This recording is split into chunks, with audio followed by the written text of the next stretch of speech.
월요일 아침 각자의 피곤함에 지친 사람들 틈 속에서 언제까지 지겨운 생활을 해야 하나 라는 생각을 해본 적 있지 않나요? 스크린 도어에 비친 자신의 모습이 어렸을 적 꿈꿔왔던 모습과는 달리 초라해 한숨 지은 적 있지 않나요? 꿈을 찾지 못한 채 쳇바퀴 같은 일상에 갇혀 지친 당신이 잠시 숨 쉴 수 있게 되기를 바라며 나를 숨쉬게 하는 보통의 언어들입니다. 안녕하세요. 북구소년입니다. 오늘 제가 리뷰해볼 책은 김이나 작가의 나를 숨쉬게 하는 보통의 언어들입니다. 대한민국을 대표하는 작사가 김이나 작가는 이 책에서도 창의적인 표현으로 생각의 빈틈을 찔러옵니다. 독특한 표현과 거기에 얽힌 이야기를 공감하며 읽다가도 허를 찌르는 듯한 깨달음을 느끼며 보았는데요. 지금부터 소개해드리도록 하겠습니다.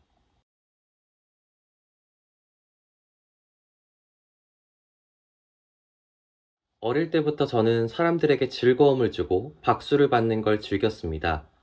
그래서 무대에 서는 걸 좋아하게 되었고요. 그렇지만 꿈이 뭐니? 라는 어른들의 질문에는 항상 아나운서, 변호사 같은 번듯한 직업을 말했습니다. 어렸던 저도 알고 있었으니까요. 예술가라는 직업을 어른들이 좋아하지 않다는 걸요. 무대에서 노래를 하고 연기를 하는 사람이 되고 싶으면서도 저는 꿈을 쉽게 꾸지 못했습니다. 그렇게 저는 진짜 되고 싶은 것을 찾지 못해 불안해하면서도 열심히 달려온 끝에 다니고 싶은 회사에 입사하게 되었습니다. 꿈꾸는 것과는 달랐지만 기쁜 일이었습니다.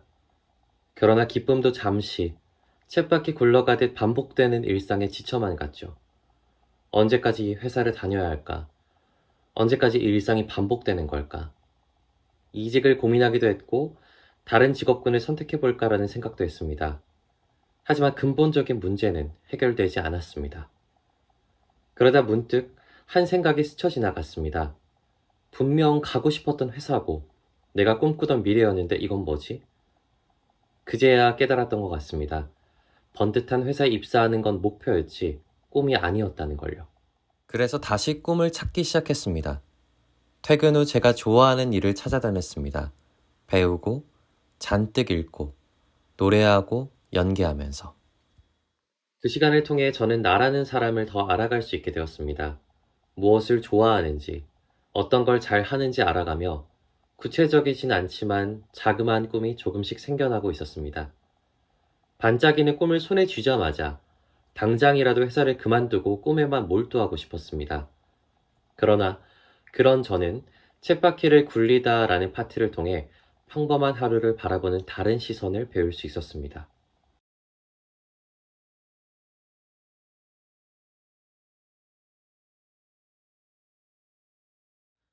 나는 이 쳇바퀴를 만들기 위해 그토록 열심히 살았다.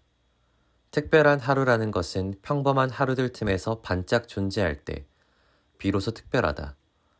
매일이 특별할 순 없다. 거대하게 굴러가는 쳇바퀴 속에 있어야지만 잠시 그곳을 벗어날 때의 짜릿함도 누릴 수 있다. 마치 월요일 없이 기다려지는 금요일이란 있을 수 없는 것처럼 말이다. 평범한 일상 속에서 반짝 존재할 때 비로소 특별하다. 쳇바퀴에서 벗어나고 싶던 제게 문장이 마음 깊이 다가왔습니다. 반복되는 평범한 일상이 없었더라면 제가 좋아하는 일들을 하는 시간이 소중하게 느껴지지 않았을지도 모릅니다. 이 평범한 하루들이 제게 없었다면 제게 꿈을 꿀 시간과 기회가 없진 않았을까요? 지루하게만 여겨왔던 일상 덕에 이 모든 것이 가능하지 않았을까? 이런 생각이 들자 일상의 지침에서 오는 스트레스도 많이 줄어들었던 것 같습니다. 여러분은 어떤 일상을 보내고 계신가요? 만약 당신이 반복되는 지루한 일상의 따분함에 지치셨다면 지금의 일상이 내 꿈이었는지 목표였는지 몰라 혼란스러우시다면 일과 시간 후 따뜻한 차 한 잔과 함께 자신을 위한 시간을 보내시는 건 어떠신가요? 불안해하지 말고 조금씩 스스로에 대해 알아가다 보면 남들에게 말하기는 쑥스럽지만 아주 소중한 꿈이 피어날지도 모를 일입니다. 하루 끝 온전히 당신만을 위한 시간에 이 나를 숨쉬게 하는 보통의 언어들을 읽어보시는 건 어떠신가요? 지금까지 북구소년이었습니다. 그럼 또 만나요.